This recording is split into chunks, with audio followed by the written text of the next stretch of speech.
I would like to paint with you, have a little bit of chat, and yeah, and just pass some time with you, the viewers. So if you have questions or anything, you are welcome to drop it. And remember, I do this every Saturday night Belgium time, so it's around 11:30, 12 in the midnight in Belgium.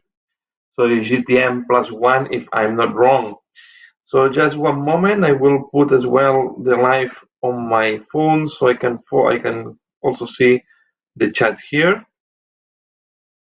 Okay, trying to just look for myself. Here I am. Okay, so yeah, that's all. Yeah, hi Dave. Hi.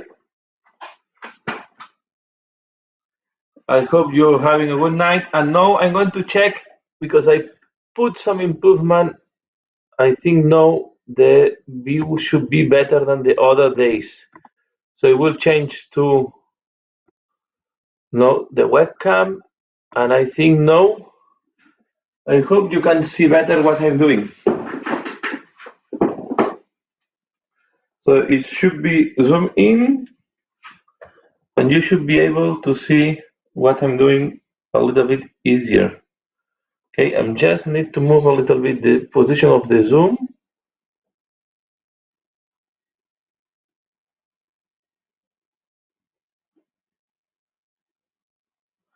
I don't use the driller too much, so I don't have tip for that. Sorry, Dave.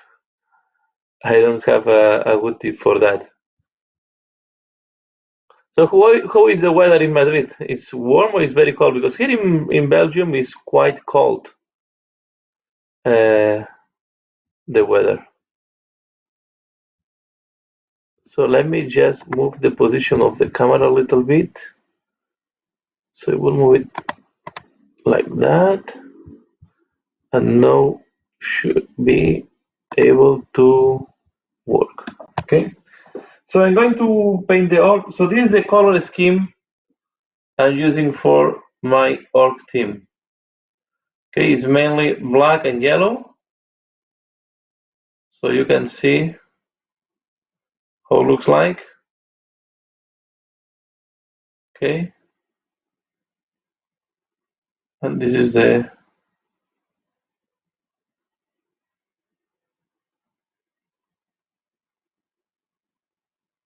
okay. Well, here is we were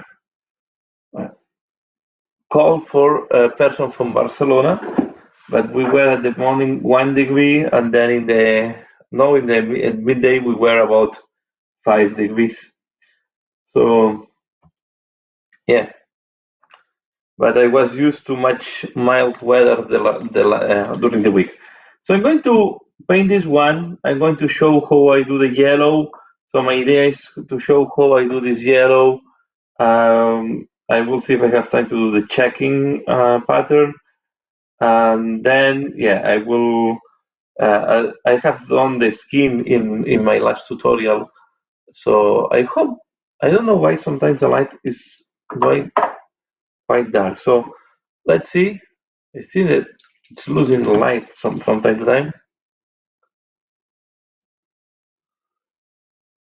What a question on the yellow. What did you shade it with? It's a Vallejo Barn. No, I like to use. I like reddish yellow, orangey yellow. I have used this one, Fire Dragon Bright. Okay, so this is the color I'm normally using to shade. And okay, we can do the yellow maybe first. But what I use for the yellow, I was testing the new contrast for yellow. Okay, so the base was done with Yanden yellow. Okay, and then it gives a really orange shading from the beginning. So I like more the orange, You can also use more browns. So hello, Kujo painting or Kujo. I guess it's Kujo painting or Kujo painting. Kujo painting, I guess. So let's put some contrast. Okay, I like a lot the new Black Templar contrast, and I put this on all these shoulder pads and the armor. I try to avoid to go to where I want to put yellow because I want the surface of the yellow to be as clean as possible to avoid to minimize the work I have to do later on. So you can see this contrast. I was thinking in the future to make an experiment to apply this black contrast over blue, light blue coat to give a blue shading, right? Because now this contrast is giving a gray shading over white.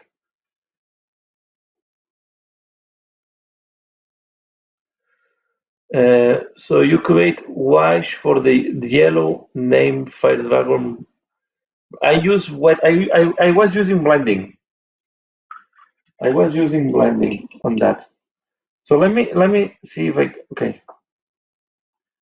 Let me show in a different miniature how I do the yellow, and then I come back here. It's going to be easier. So it depends. You can do yellow. I can you can go in two directions, right? You can go on to use ochres in as a shade, right? Like go to the in the more in the brown area, or you can go into the orange area to shade it. I like more the orange in that case, but it's all matters of what you prefer. So let me see where I can play a little bit with the yellow. Okay, I will use, as I have used in previous videos, as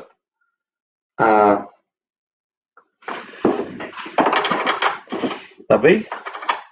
So just imagine that you have, I will put, yeah, I'm going to use Arial yellow.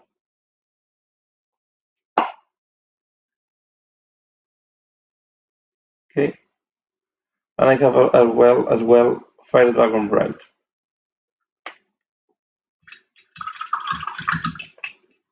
I will put a little bit more of Fire Dragon Bright on my palette.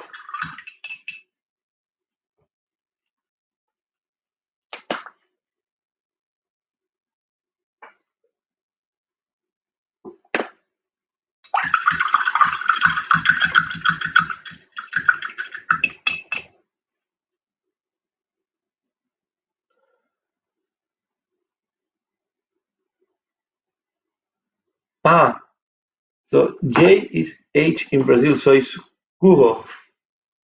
Then Cuyo painting. Then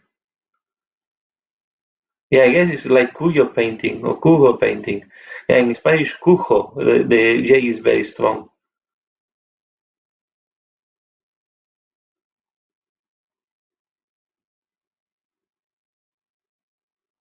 Cujo battled in Mars, Varsar. Wait, okay. So going back. So first, I'm going to show you in one side of the base how the contrast looks like. Okay, so this is the contrast directly.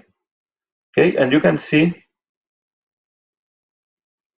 okay, it's giving directly a orangey shade. Okay, in the camera it looks like a little bit darker when it's in reality, but it's like yellow mixed with Fire Dragon Bright. Okay, on the other side I'm going to apply Ariel yellow.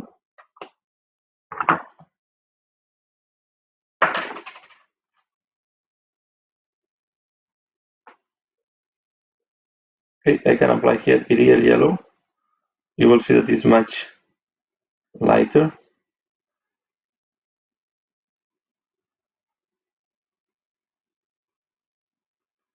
Okay, and in that case, yeah, if I would like to pop up the texture, I will have used then what's called Casandora yellow, and it will give you a nice shade. Okay, so the contrast is like Ariel yellow with Casandora yellow. It's very similar.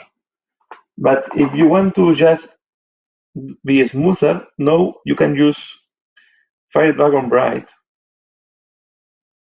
and you can start making a darker shade, for example, in that side, and then I start blending it. Okay, and you can give quite a nice orange shade in one side. I like a lot how they combine these two colors. Okay, and then you can go a little bit heavier on where you need with the Fire Dragon Bright. Okay, and then you go and mix it. Okay, and this is what I have done in the orc. This is what I have done. So I have applied first. Okay, you can see now when you don't have reflection how it looks like. Okay, and I hope this is showing more or less how I do the yellow. Okay, it's quite fast, and I think these two colors combine perfectly.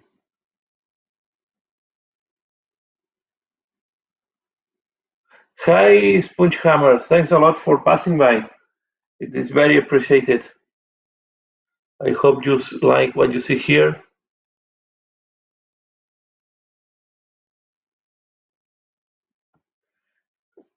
I never tried to test. Well, we can do the test here as well. But if I use what you say, darker purple, but dark purple will be, yeah, will be quite extreme shade, right?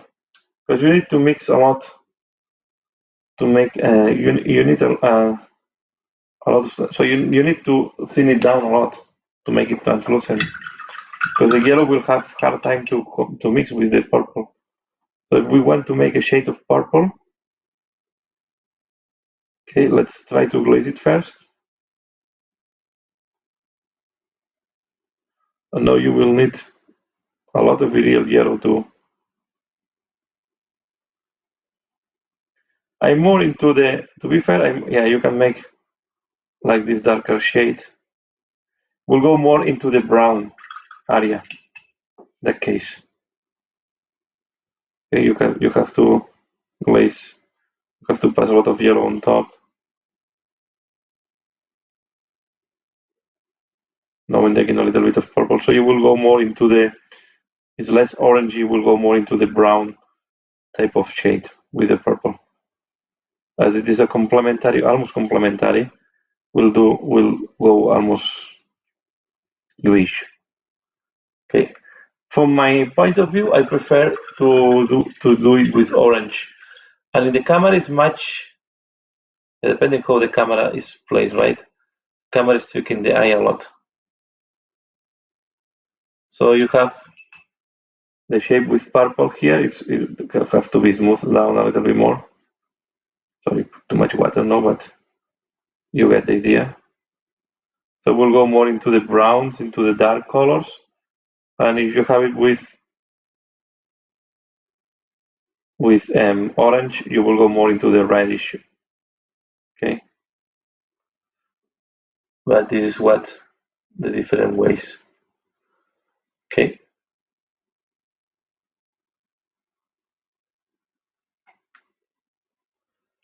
So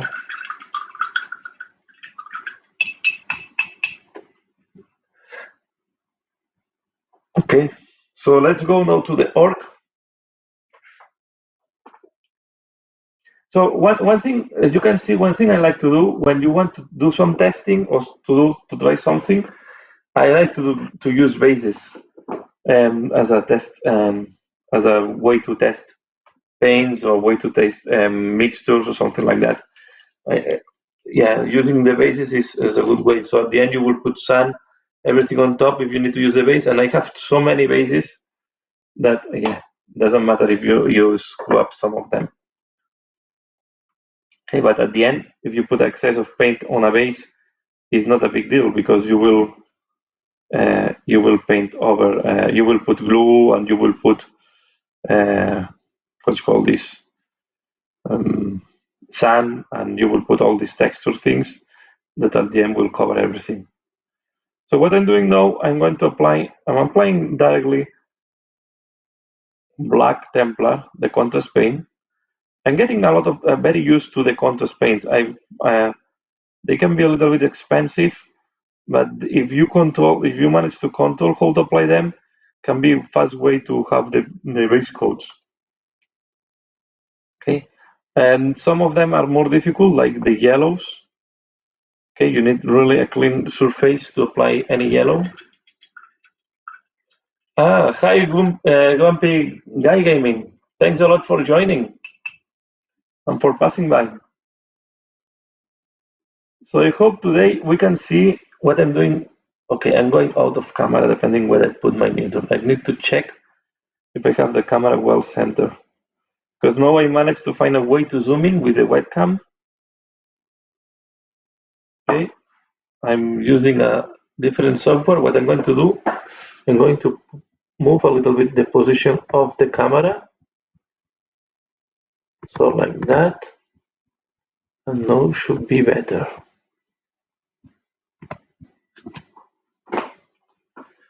Any feedback about the cameras and how it looks like, it's welcome. Because I'm really trying to do these live shows better and better.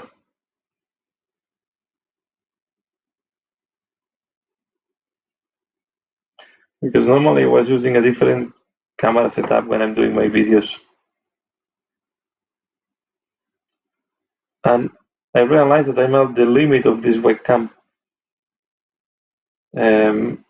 on terms of focus and how much I can get in. So if I want even to improve more, I will need to invest even in a better webcam. So I need to go for webcams that are on the order of more than 100 euros then.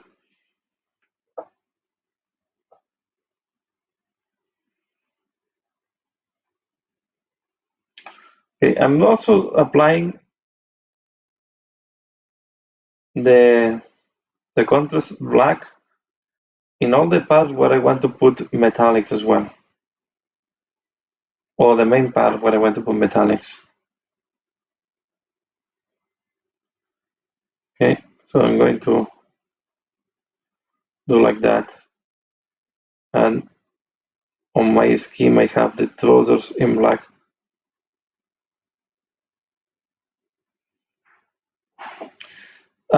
What I try to keep clean is the armor plate.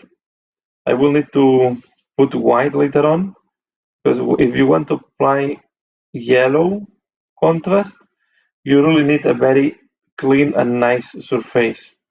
Or at least I prefer it. If you want really to have this bright yellow with orange shade.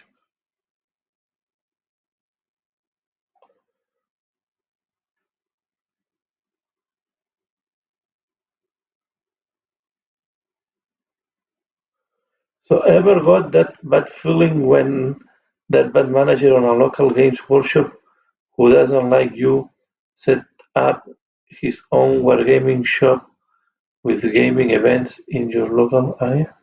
Well, I had, to be fair, I don't have the best relation with the local manager here in Brussels. So this is why I stopped going in a way to the Games Workshop shop. So it seems that was not talking very nicely about me and my back. Well, this is what. So I stopped going there and start buying online. So it's a pity because it's the only really important shop that there is in Brussels. I'm thinking to find another shop, maybe in Leuven, that is a not far city, or in maybe Mechelen. There are some retailers. So I'm looking if I will go in the future in other cities to play. We were going to a bar that was specialized in board gaming, and we were allowed there to play Warhammer Underworld. We were meeting there on Fridays to play. But with all this pandemic situation, yeah, everything stops. So looking forward to see when this business can open again in Belgium, and we can start gathering again, because it's really a pity. I also prefer to be fair, if I have friends, I prefer to invite them at home. I have a nice table, I have terrain, I have a space, okay? So we can play at home, and I prefer this than playing in a shop, to be fair, because it's quiet, it's calmer, okay? And you can go if it's getting late, yeah, if you don't have any other compromise, you can stay later, right? So you can set up in a way that you don't have to be, you don't have any time limit, right? Except the family or other compromises that you can have, or other appointments. So while in the shop, of course, you have to play in the shop opening hours, right? So yeah, uh, but it was a pity because, well, it's a the problem of the Games Workshop shop, or the Warhammer shop in Brussels, is that it's quite small, and the tables normally are 4 by 4. So you cannot really, if you want to make, yeah, there you cannot play more than, if you play 40K, I will never recommend to play more than 1,500 points. If not, the table is starting to be too small for your games. Okay, and for the same for Age of Sigmar, right? You cannot. I will not recommend big games. Then they do big events where they put all the tables together, and then you have big armies in both sides. But and this is fun. I participate in some of them where you have 4 or 5 players per side. It's quite fun. It's slow. You play normally just 2 turns of the game. But the nice there is more the relation with the other players and so on. Is to pass a good time. But yeah, it's it's a little bit of pity that at the end I did not have the best of relations with the the manager. Okay, but okay, let's see if this is changing later on. I will have not go these days neither to the shop anyway.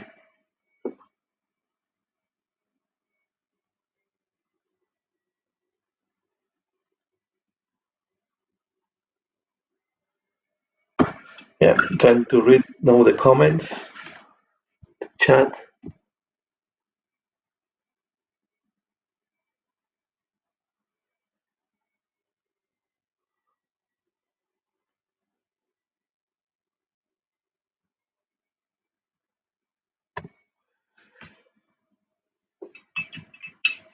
There are other places to play in Madrid, but right now it's really hard to find people for games. Games. Yeah, I guess it's difficult everywhere, right? And to these days to have games. I don't know. I hope it's changing after the COVID.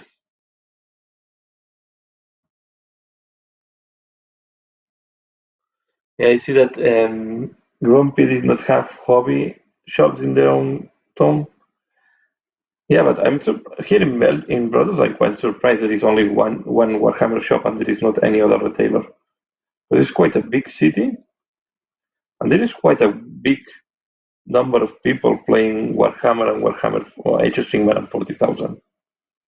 Okay, and in the past fantasy as well. The community there was a big community of the Nine Age in Belgium. A lot of the here was tough at the beginning for Age of Sigmar. A lot of people playing fantasy did not want to move to Age of Sigmar, so yeah, it was not easy the transition. Now there are more players, but most of the players are new players, so not the people who are playing fantasy. They keep playing the Ninth Age. And to be fair, I'm not a big fan of the I'm not fan of the fantasy, and I like it more the round bases and the square bases in big blocks. I'm not fan of the big blocks type of wargaming. So I was painting in the past fantasy because I like the miniatures, but I was not. I was preferring always the system of 40k.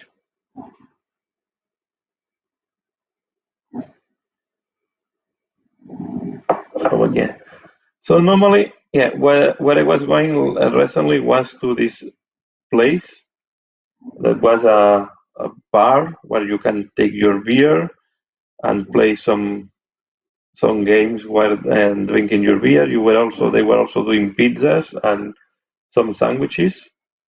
So I was going there for dinner, and then at the same time I was playing Warhammer Underworlds. And other people was playing their Age of Sigmar, so they were open to uh, also to put some Age of Sigmar some days in the week. So and there was a lot of people there going there just to play board games. So all type of board games they were there. So it was really about specialized in board gaming and just to spend a nice Friday night. Okay, so I was going there after work, normally Fridays afternoon. Well, at least we were going there once a month. I was meeting other people to play Warhammer Underworlds, and then we were thinking also to move to start playing as well Warcry. But then, yeah, the situation. The last game we did there was Feb 2020. Okay, I think I went once. No, sorry, I went once in summer when they allowed again the restaurants to open. Okay, and that's all. So looking forward when this will change. Okay, when you apply a contrast, I will recommend that you wait that it dries. So normally this way I'm painting more than 1 miniature at the same time. I will do a different thing on my next miniature. Okay, I will show you how I do. So when I'm painting the black orc skin, I apply normally. I start with a Caliban green, the darkest of the greens, or one of the darkest from Games Workshop. Okay, and then I apply Nun oil on top. But here I have a very dark, to have a very dark base and apply shading. Okay, so I'm going to apply this on this guy. Good. So you can see a different step on the painting of these orcs. Okay, this orc I have prepared as well because I want to do.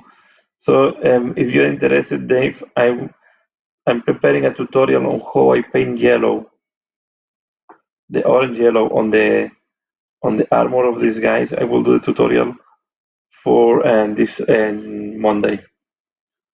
So most likely I will need to do the tutorial between tomorrow night and maybe after this live. So this is my plan. So I will put the tutorial if I can Monday, if not will be Tuesday, depending how I go with the timing. Because I'm going a little bit late this week with the videos.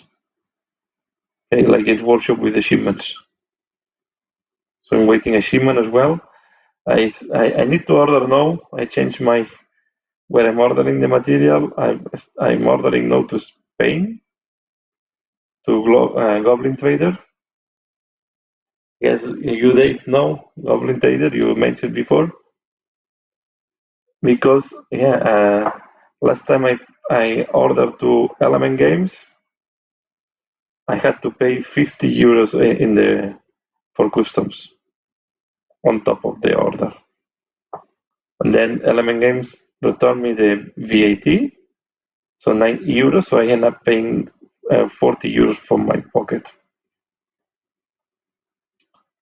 So at this moment, I don't know until I don't know if the situation will change with the customs. I think I will keep ordering inside Europe.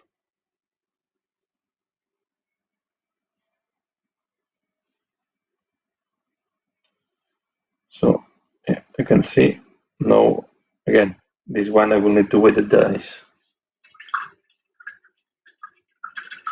Yeah, it's a lot. 50 euros on an order. The order I think the was 120 maybe what I ordered.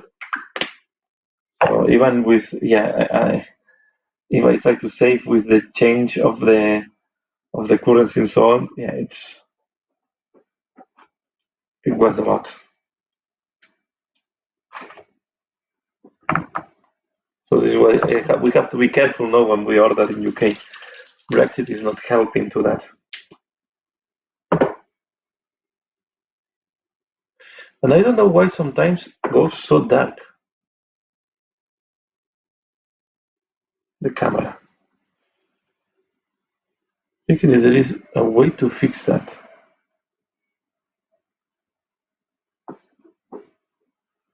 Let's see if there is.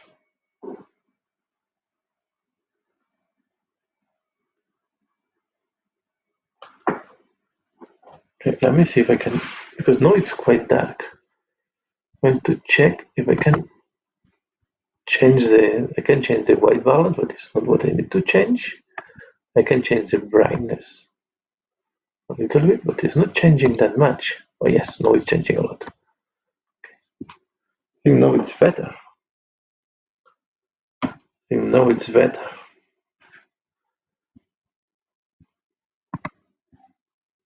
I think now it's better, right?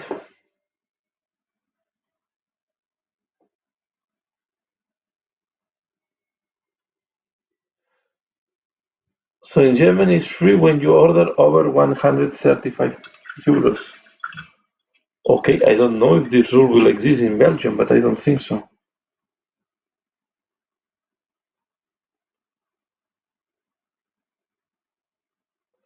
When you say it's free if you order to the customs, you don't pay customs, so it's free the shipment within Germany or in Europe. What do you?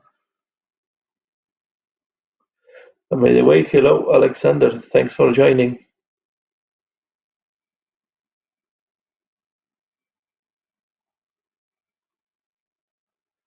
Yeah, yeah, I hate when you have these surprises of 30 euros, but 50 euros extra. So this way you also stop ordering to US. And yeah, then if you make a mistake, the problem is the taxes is 20 euros, right? The VAT can be in the order of 20 euros, something like that. But then they charge you almost 25 euros or something like that on administrative work, right? Because they had to do the work, the paperwork. So this is a fixed cost that nobody will give you back. Because even if the other person can tell you, okay, I give you back the VAT because you have paid note in the customs, but they will not. You will have to pay still all this administrative work. And here in Belgium, they are experts on taxing you and charging you for anything. So this way also I stopped ordering to US because I had the same problem. I bought a couple of things to US that they were very interesting, but then they charged me 2 times this 50 euros in the border, and I stopped ordering. And Sword and Steel, when I make the collaboration with the town, she was charged.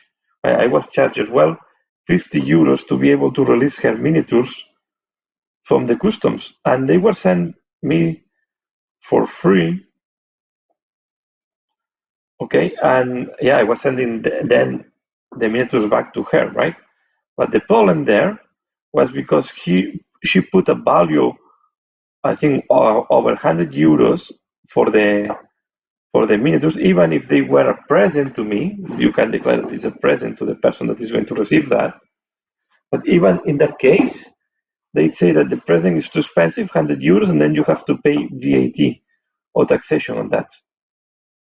Okay, and so if you want to get your present, you have to pay these €50 at the customs, because it's 25 more or less. Right? So I say €50, maybe it's about 25 on VAT plus 25 on administrative work.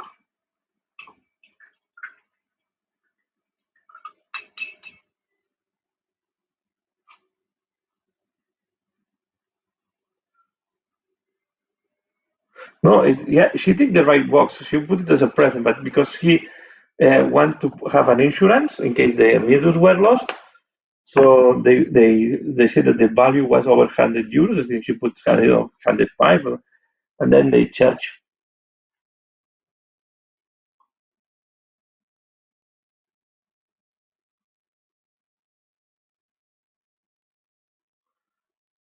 Instant and IS.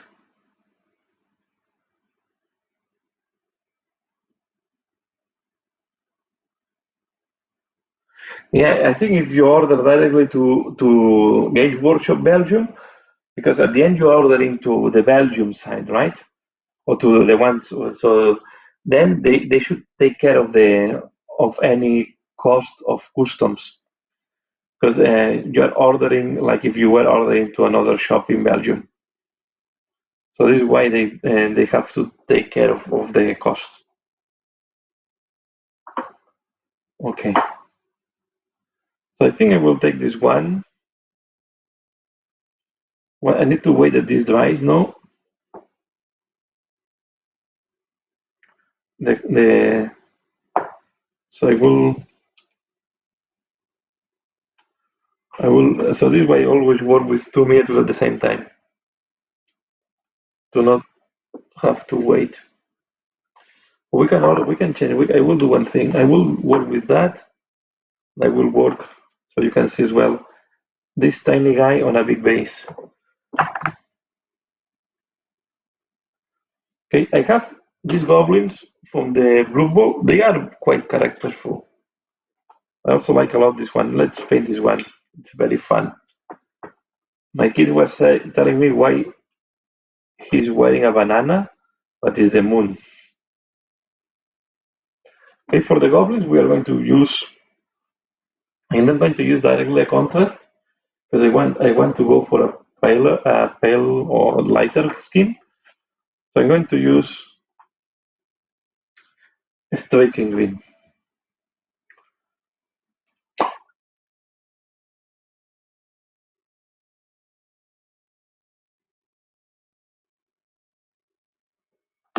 Okay, and here, what is very interesting is to paint the moon because you want a nice yellow on this moon.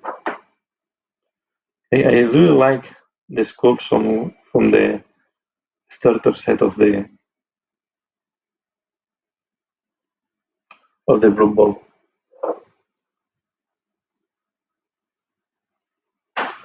You can see this method is much smaller.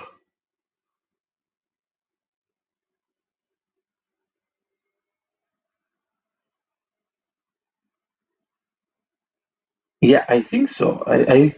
So in my case, this second season really encouraged me to play again Blue Ball because I enjoy so much the new sculpts that now I even rescue.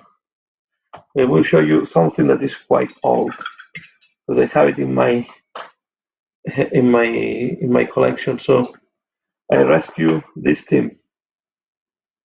This waiting have some weight. So this is the old metal miniature from the 90s or 2000, and I have here the full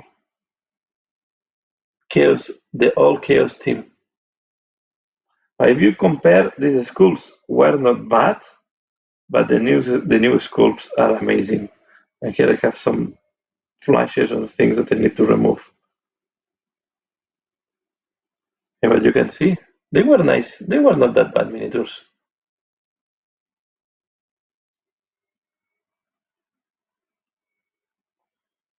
Yeah, and I like a lot the funny and crazy background of the blue ball.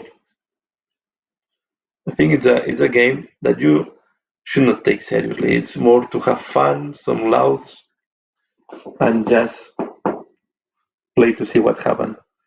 I'm thinking now on the to have the snorkeling thing. I really uh, things have to be fun to play. So, this this Black Orc team, it's super nice. I think the miniatures have a lot of character, and they have so funny details. And although the bodies are the same, okay, so you have two times the same body, okay, because they are just it's the same sprue two times. With the change of heads, you can make them quite different, right? And then you can also play with how you paint them a little bit. But I think they are really nice sculpts. I like a lot this one as well. This crazy goblin with this big piece of metal on its face.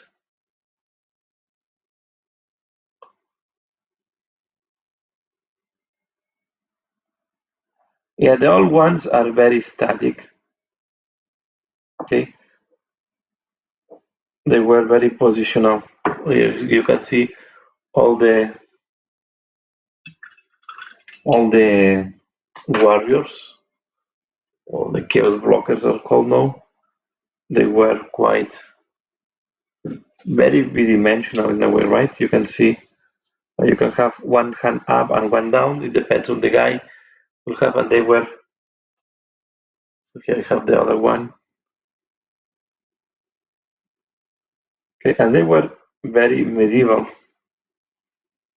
And I should have a fourth one somewhere. Here it is.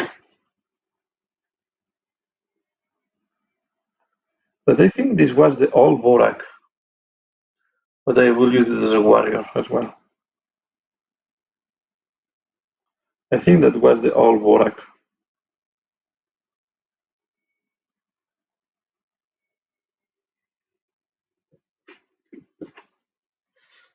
But these, I still like these ones. So I just changed them on bases because they were in 25mm base. So I put them in the 32 as the other teams.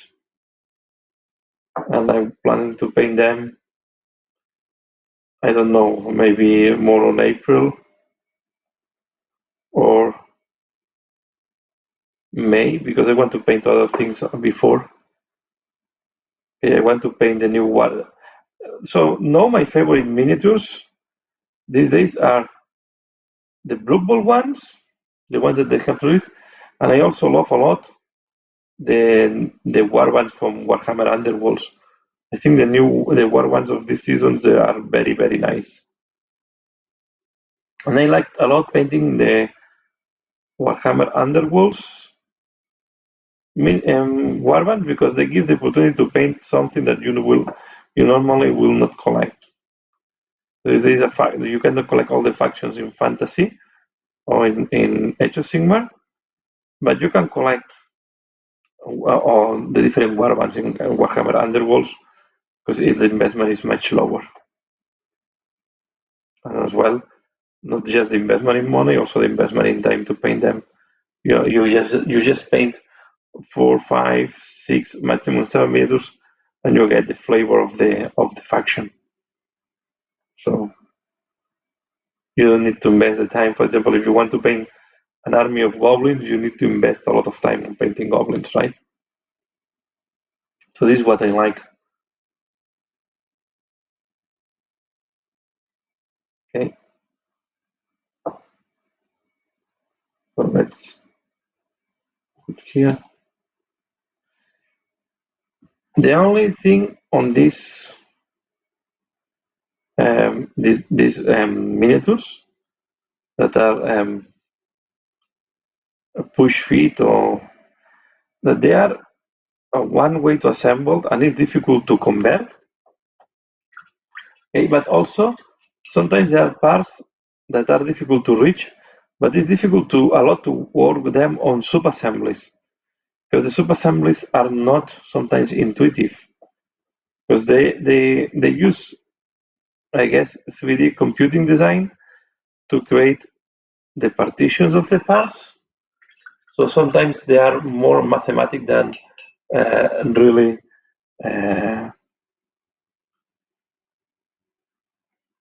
intuitive, right? So they will optimize the number of pieces and how they are split. So in that way, sometimes there are parts together that you will not expect. Okay, so let's go back to the orcs. No, they should be dry.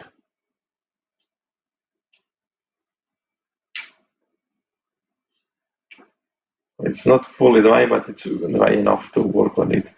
So what I'm going to do when I want to paint yellow, I will create a nice base on to apply the yellow.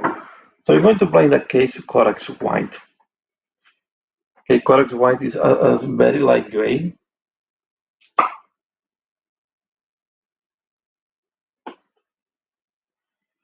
Okay.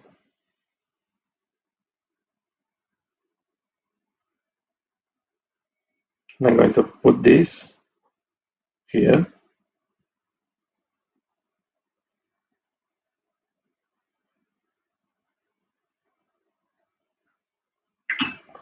Okay, I just paint now the cable of my camera.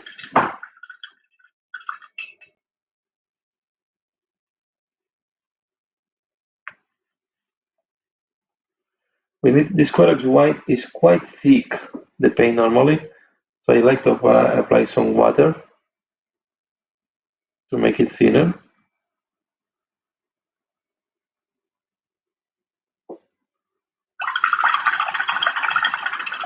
And now I'm going to apply a layer of Corax white where I want to apply the yellow. I mean, when, on the armor plate in that case, okay? Where I want to do the check pattern, I will do it with Avalanche Sunset directly. So you will see two ways to do yellow in this miniature. So I'm applying white here. Hope you can see this well. And the intention is to have white a good base where to apply yellow. Yellow is a very transparent color. Even except Avalanche Sunset, and it's because it starts having a brown component. But normally yellow colors are very transparent. So one way to avoid or to make that the yellow is nice and clean is to have a nice and clean white base before applying yellow. Okay, and you can see I'm applying quite thin it to try to avoid that the brush strokes are visible.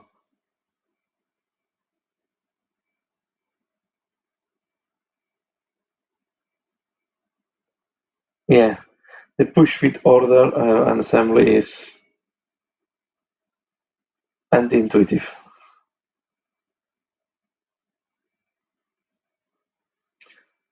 To the point that sometimes, yeah, you have the head attached to the arm, but then this part goes trapped between the front and the back part of the torso, so it's difficult to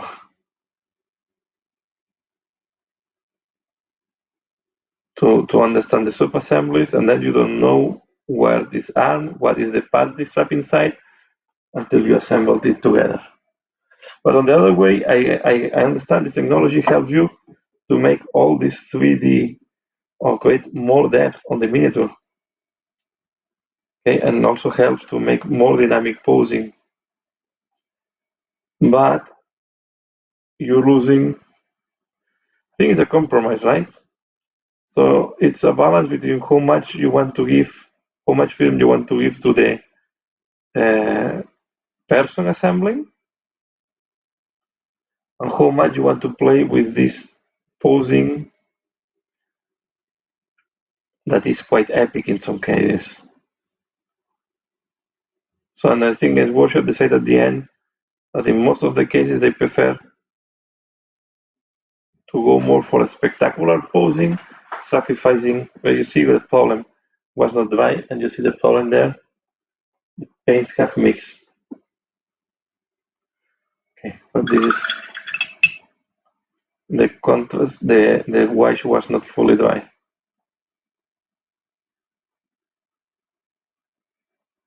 Okay, we'll spread it, and it's going to be okay, but.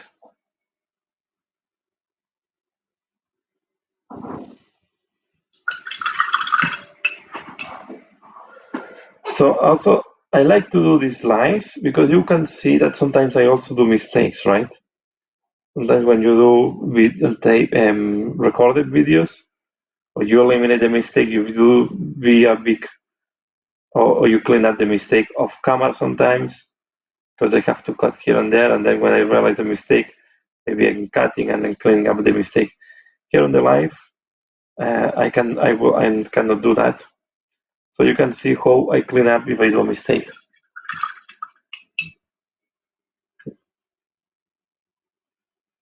Now we go to the difficult and the access part that is here below the head.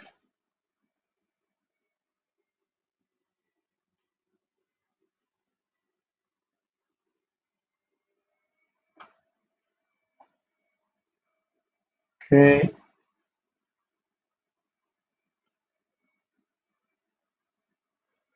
So I think the camera have improved now. I'm more happier how it looks like versus previous live videos.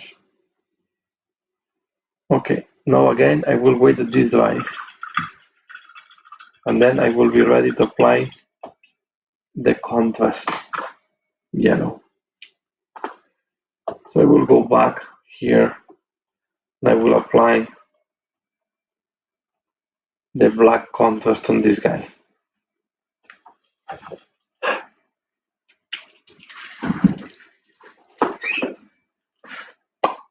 So another thing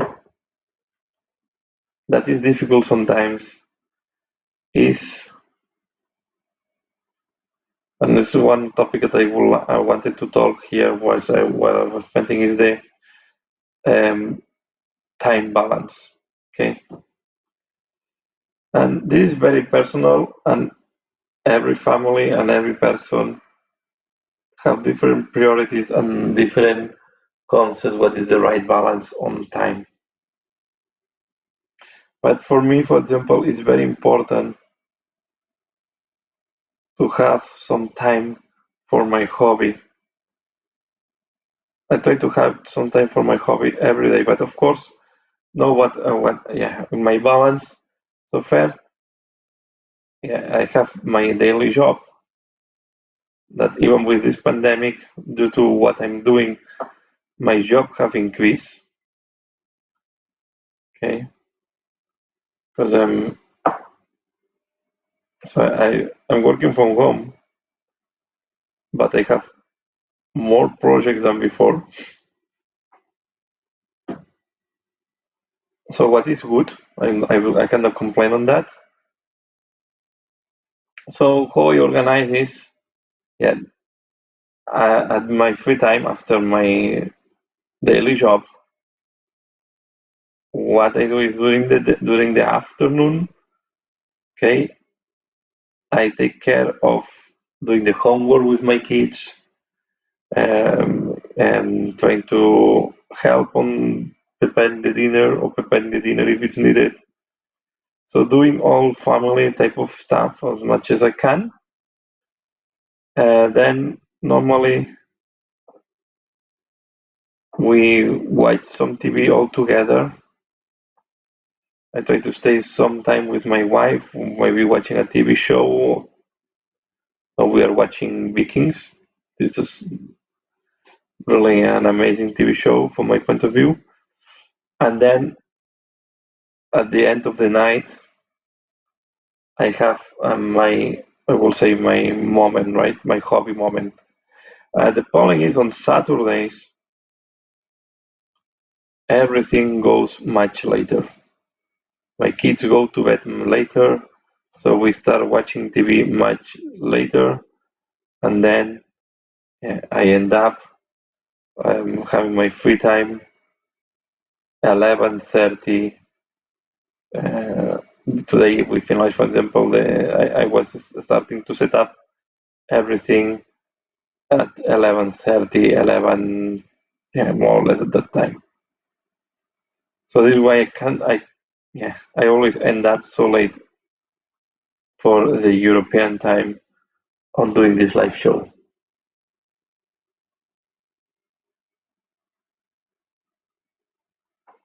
So, but this is always, yeah, you have to balance, right? How, and when you have two kids like me, you have to dedicate times. So what I know I do is during, yeah, the day, I try to dedicate time to my kids, to my family, and I try to have my own personal time at night when the kids are on bed. Then, of course, if I need to meet to play, then I was doing this once, twice a month to have a game. Now it's more difficult with as again with all the situation, but yeah, even I managed to have some games this year. So, and I'm lucky to have a space at home to be able to play, and also some of my playing friends they also have a space at their homes.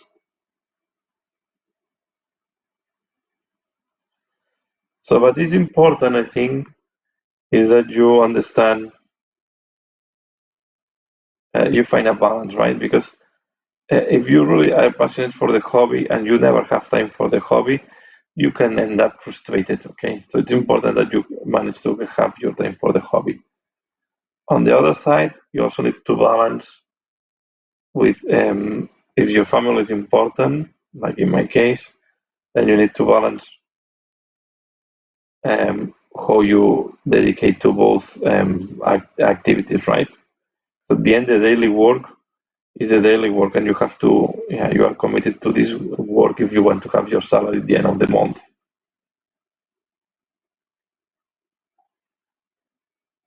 So, but I think I always think for your personal and for your if you really like the hobby, it's very helpful uh, to release stress, to have a relaxing moment. So I think this is why I think it's important to have your own hobby. Okay, so we have this little goblin done, and I realized I forgot the ears of this goblin. So let's make he has ears with a lot of earrings.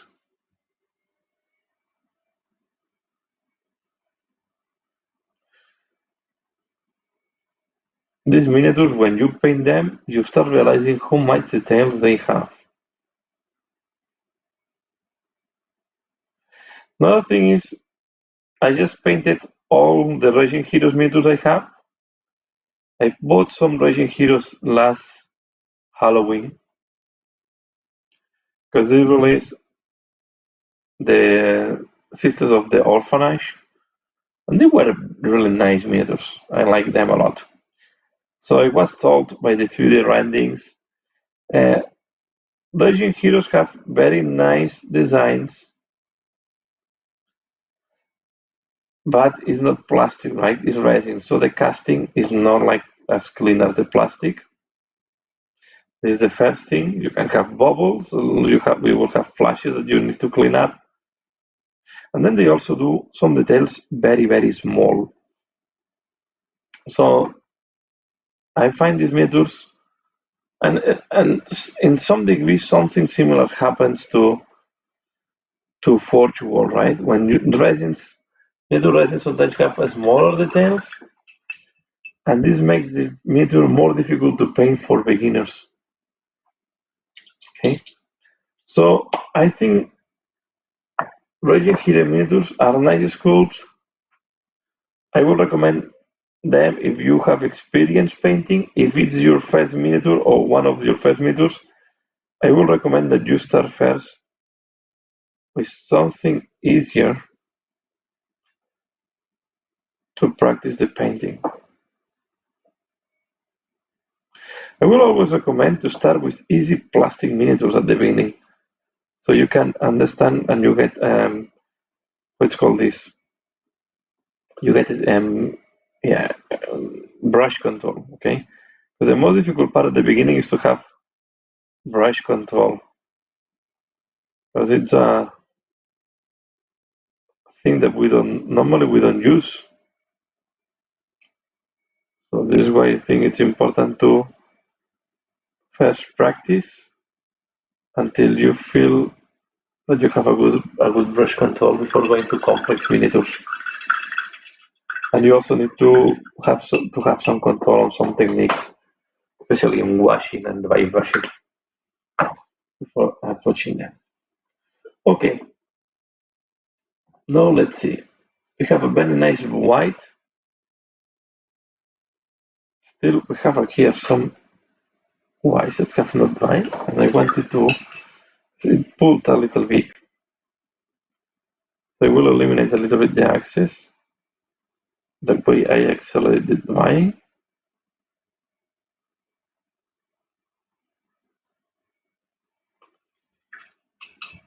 I will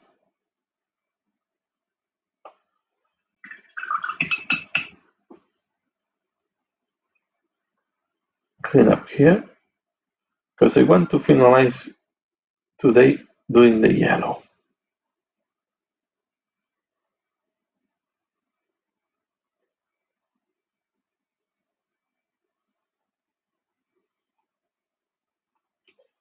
Now you can see because before we had a little bit of black.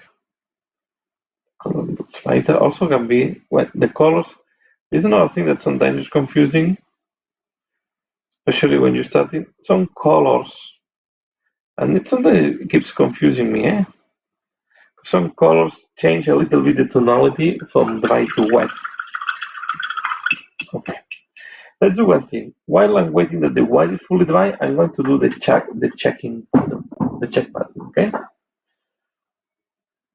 So I will use Avalanche Sunset for that. I'm going to use the check button on this shoulder pad there. So you can see something more interesting. This is when I change my brush. Okay, let's put on the holder. These ones can be quite tricky. So what I'm going to do first, I'm going to do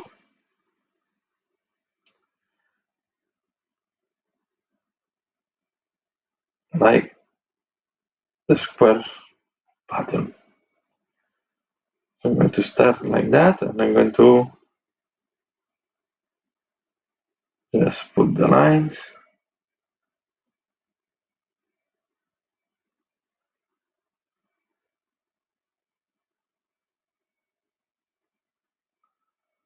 Okay.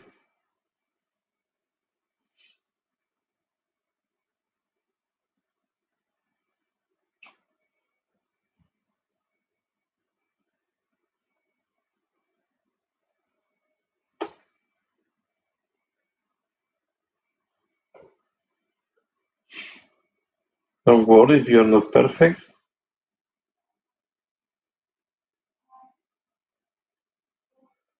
That.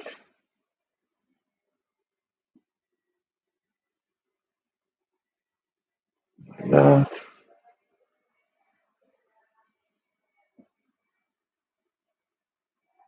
Yeah, like that. Okay. Now we are going to split this.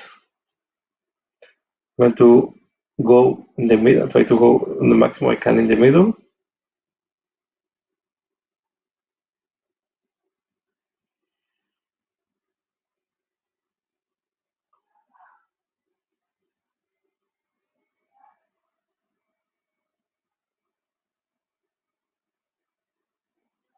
Trying to join the lines now. Okay. Now, what I will do is I will do a second, a third, about 2 more lines. Starting here, for example, and we go parallel to the one in the middle.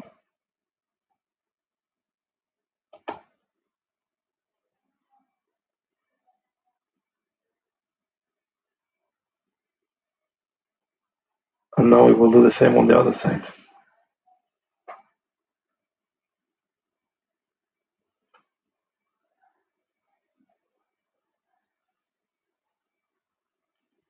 Okay, here we have this,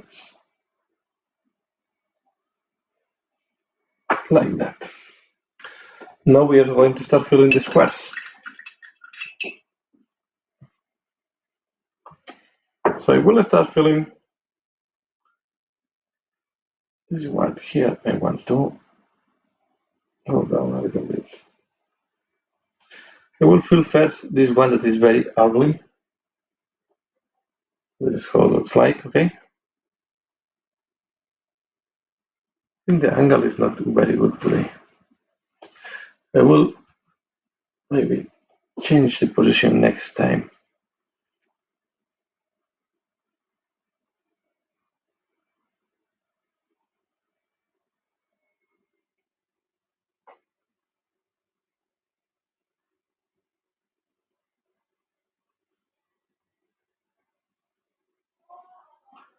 We'll go like that.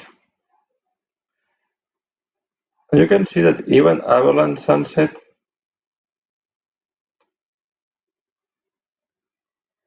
will not. We'll still see some black with this color, okay? But it's not a problem. So we keep doing filling the squares.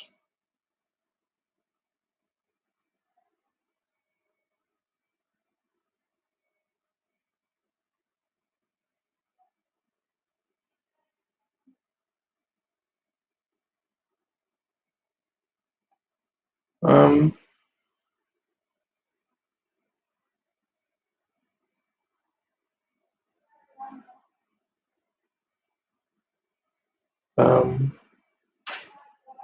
okay, you can see.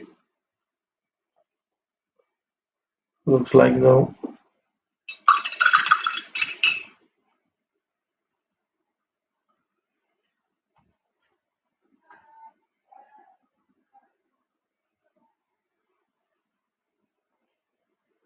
Like that. I don't know if you're hearing my wife by background noise. Okay, but she's talking with her family. There, she's Mexican, and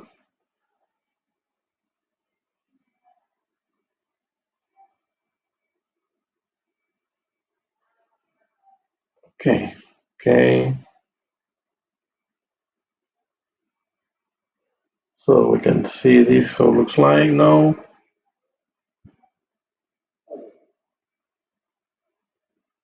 This one, okay, like that. Perfect. Now we are going to.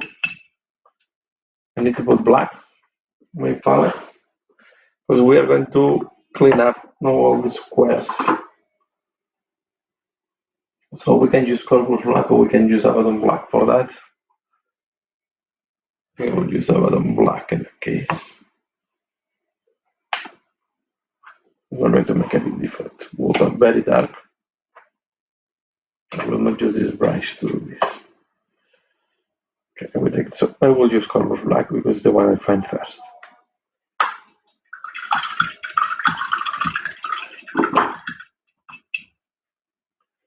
Now we are going to clean up the squares. So we are going to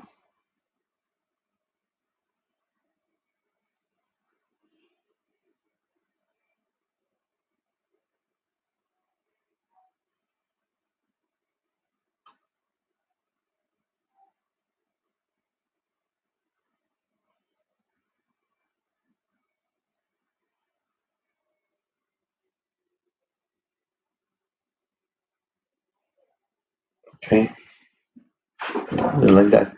Because if not, if you don't do this step, the black squares normally are going to be smaller because you have done all the lines, all the borders in yellow. Okay.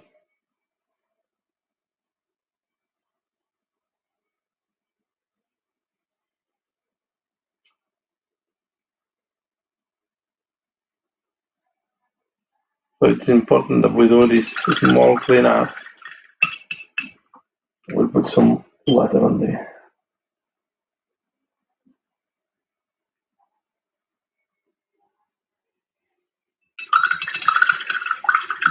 Okay. And we do, and then I will use as well. I've got some. I will thin down a little bit the yellow.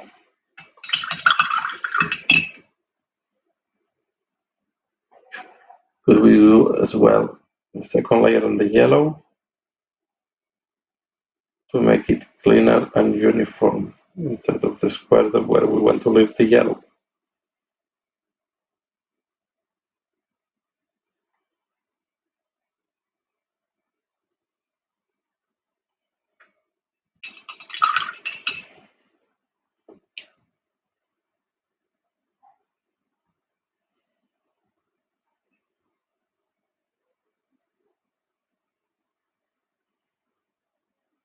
Okay. This one here.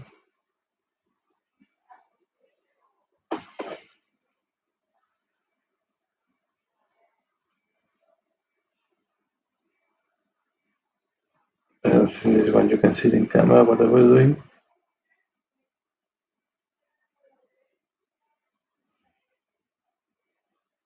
This one you can see.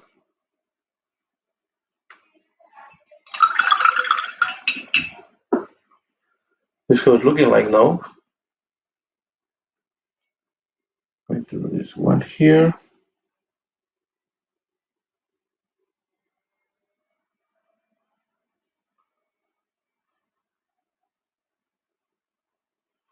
I need to put yellow there.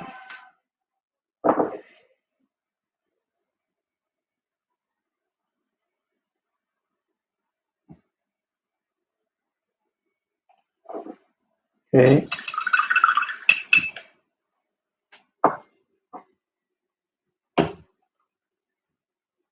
Okay, this has to be a little bit bigger.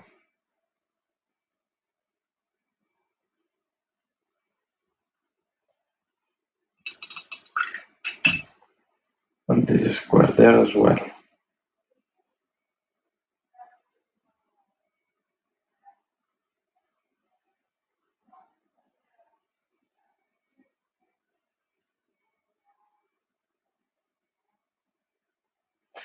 And some squares, now we need to clean the yellow in some points. We need to make the yellow nicer and more uniform.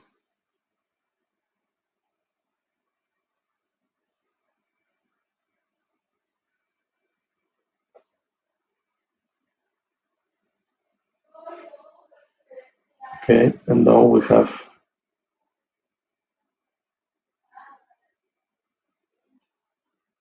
a nice base for the checkered pattern.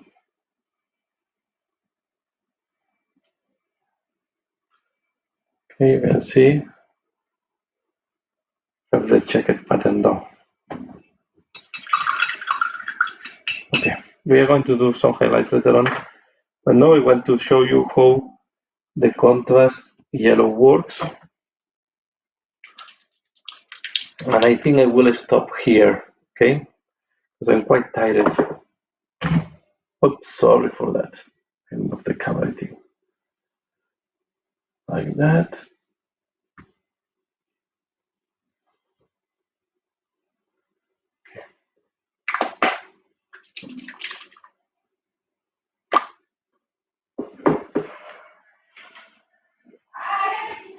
Okay, so now we are going to apply here this contrast. And we are going to move it down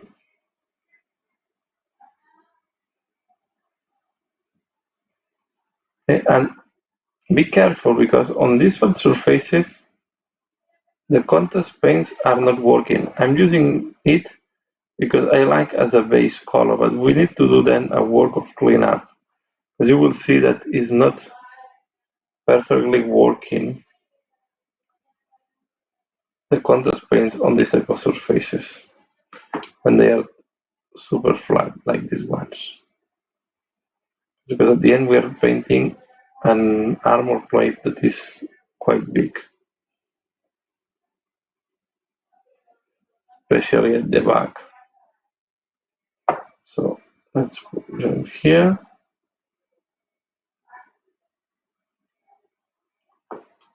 Okay. Here.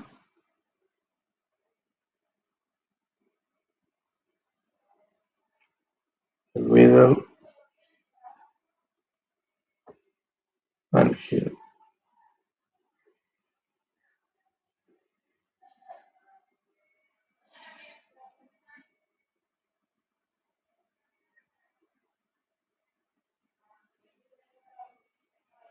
Okay, and I take to the back the darker parts to the bottom. So we see we make this transition. Especially this part here also have to be darker.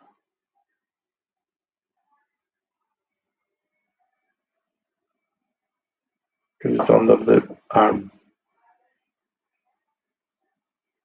You can see it's not super clean on some areas. Again, we need to wait that this dries and then we are going to work on the highlights of this yellow. Okay, but I think I'm quite tired here. I will show this, I will show in full detail how I do the yellow, and I think I will finalize here for today because I'm quite sleepy and I will start making more and more mistakes if I keep working. So I hope you have enjoyed this one. So let me just change to my camera and show my face again. So that's all for this one. So I hope you have enjoyed this live. Please let me know what do you think. Give a like if you have liked this video. And yeah, and for today, I'm a little bit tired, and I will finalize here the live show. So as usual, all the people that have connected, thanks a lot. Good night, and Cujo painting, and yeah, and I hope I can see you in future lives. So as usual, thanks a lot for watching, and see you again later. Bye and good night to everybody.